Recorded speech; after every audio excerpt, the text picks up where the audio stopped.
We have an obligation to every last victim of this illegal aggression because all of this carnage has been done in our name.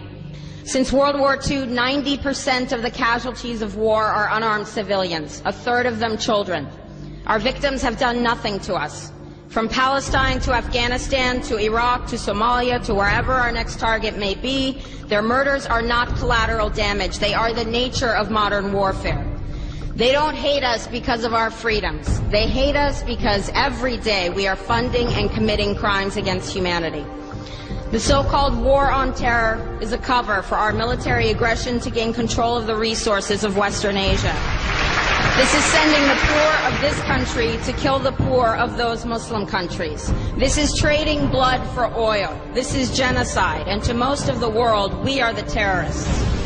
In these times, remaining silent on our responsibility to the world and its future is criminal. And in light of our complicity in the supreme crimes against humanity in Iraq and Afghanistan and ongoing violations of the UN Charter and international law, how dare any American criticize the actions of legitimate resistance to illegal occupation? Our so-called enemies in Afghanistan, Iraq, Palestine, our other colonies around the world, and our inner cities here at home are struggling against the oppressive hand of empire, demanding respect for their humanity. They are labeled insurgents or terrorists for resisting rape and pillage by the white establishment, but they are our brothers and sisters in the struggle for justice. The civilians at the other end of our weapons don't have a choice, but American soldiers have choices. And while there may have been some doubt 5 years ago, today we know the truth. Our soldiers don't sacrifice for duty, honor, country. They sacrifice for Kellogg, Brown, and Root.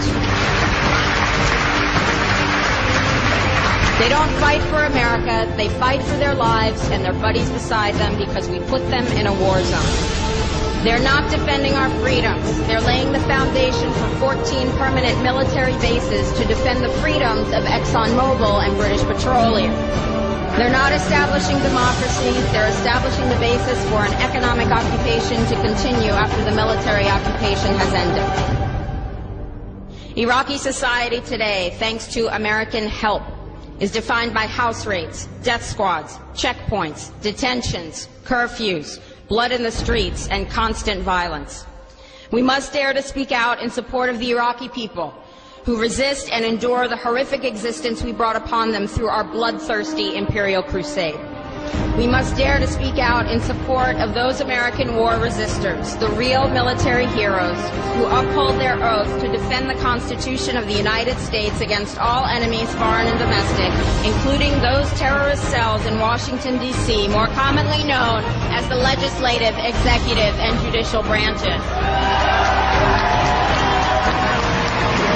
Frederick Douglass said, "Those who profess to favor freedom and yet depreciate agitation are people who want crops without plowing the ground.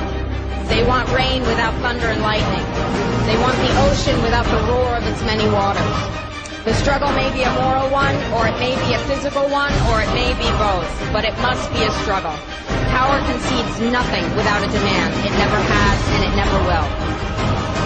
Every one of us must keep demanding, keep fighting, keep thundering, keep plowing, keep speaking, keep struggling until justice is served. No justice, no peace. No justice, no peace.